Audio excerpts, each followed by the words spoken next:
Question number 2, Dr. Russell Norman. Thank you, Mr. Speaker. My question is to the Minister of Finance and asks, does he have confidence in Treasury's economic projections? Honourable Bill English. Mr. Speaker, yes. However, I note that all projections are subject to uncertainty and in some cases considerable uncertainty. For instance, the Greens' projections about the very large vote that they would get in the 2014 election, which didn't eventuate. Order. Supplementary question, Dr. Russell Norman. Thank you, Mr. Speaker.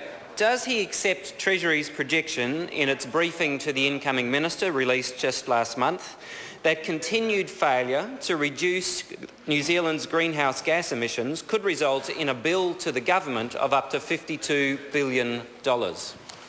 Honourable Bill English. Mr. Speaker, no, because that wasn't Treasury's projection. Supplementary question, Dr. Russell Norman.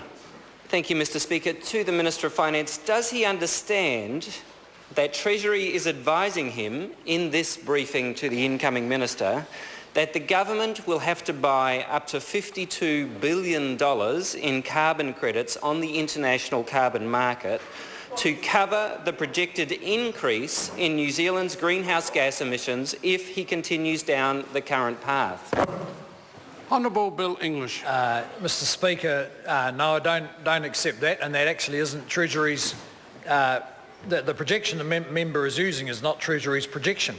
All matters related to climate change are subject to considerable uncertainty. For instance, 3 years ago, the New Zealand government, the Treasury projected we'd be collecting around $1 billion in revenue from the emissions trading system, and I think this year we're going to collect pretty much nothing. So they were at least $1 billion out just over that 3-year period. The main reason being that the world carbon price has come way down because emissions have dropped much faster than they expected. Supplementary question, Dr. Russell Norman. Thank you, Mr. Speaker. Does he think Treasury got it wrong in the briefing to the incoming minister released just 1 month ago when they told him that if we continue down our current path, there is a huge cost to pay on the taxpayer if we don't reduce our greenhouse gas emissions? Honourable Bill English. Well, Mr. Speaker, it's implicit in an emissions trading system that if the carbon price rises, then that puts a further impost on households and businesses. That's why we have an emissions trading system, precisely to send that kind of price signal. But exactly what the price is going to be is a subject of great uncertainty. As I said, no one really predicted as recently as 3 years ago that the current carbon price would be close to zero. Supplementary question, Dr. Russell Norman. Does the minister not understand that in Treasury's briefing paper on page 8, where they're referring to the forecast price for carbon prices, they're not referring to the domestic price, they are referring to the international price, because New Zealand will be 315 million tonnes over its target, and it will have to buy carbon credits on the international market to cover 315 million tonnes, and if the price is $10 a tonne, it's over $3 billion. Honourable Bill English. Well, Mr. Speaker, and I don't agree with that because there's a whole lot of assumptions involved in it. I mean, if the Greens are worried about us getting in a hole, then I think the leader of the Greens should follow his members' advice from the campaign, the beach campaign in Timaru, where his members went down to the beach, and one of them, I quote, "I put a plastic bag in the hole so I didn't get sand in my ears." That might be very useful advice for him. Order. Supplementary question, Dr. Russell Norman. Thank you, Mr. Speaker. Instead of making jokes about... Order. The member has a right. Order. The member has a right to ask his question. Dr. Russell Norman. Thank you, Mr. Speaker.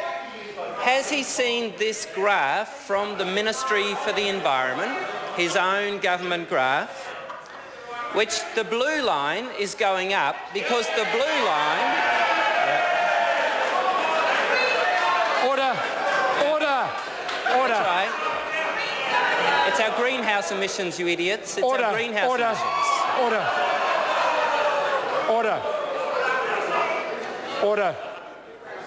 As I've just risen to my feet earlier and said the member has a right to ask his question. He certainly has a right to use a visual aid, if that's helpful to him, in asking that question. Now, I want less interjection from my right-hand side, and I invite the member to repeat his question. Thank you, Mr Speaker. Has the Minister seen this Ministry for the Environment graph, which shows New Zealand's projected emissions going up, the blue line? That's right, big increases in New Zealand's greenhouse gas emissions under this government's policies. The green line, of course, is our target to reduce our emissions, and the gap between the two will have to be covered by buying carbon credits on the international market, a cost which his own Treasury says will be up to $52 billion on the taxpayer. Honourable Bill English. Mr Speaker, yes, I have seen the graph, and I think the government's fully aware of the implications of the emissions trading system. However, we are not as certain as the member about the projections, as indicated with the way he's extrapolated the costs mentioned by Treasury. New Zealand has a pretty enviable track record in high levels of renewable energy, in investing in technology to reduce agricultural emissions, and we remain pretty optimistic that we'll continue with the relative success we've had in recent years on our contribution to reducing climate change. Supplementary question, Dr Russel Norman. Thank you, Mr Speaker. Does he think it is responsible economic management to expose the New Zealand government to a carbon bill of up to $52 billion for the period of 21 to 30, as Treasury are projecting? And does he believe it is responsible environmental management to increase New Zealand's net greenhouse gas emissions by 50% over the next decade? Honourable Bill English can answer either of those two supplementaries. Well, Mr Speaker, I just don't agree with the assertions that the member has made. Certainly as a responsible government, we wouldn't want to expose New Zealanders to such large-scale liabilities if we believed that was the case, and we don't. Question number 3, Andrew Little.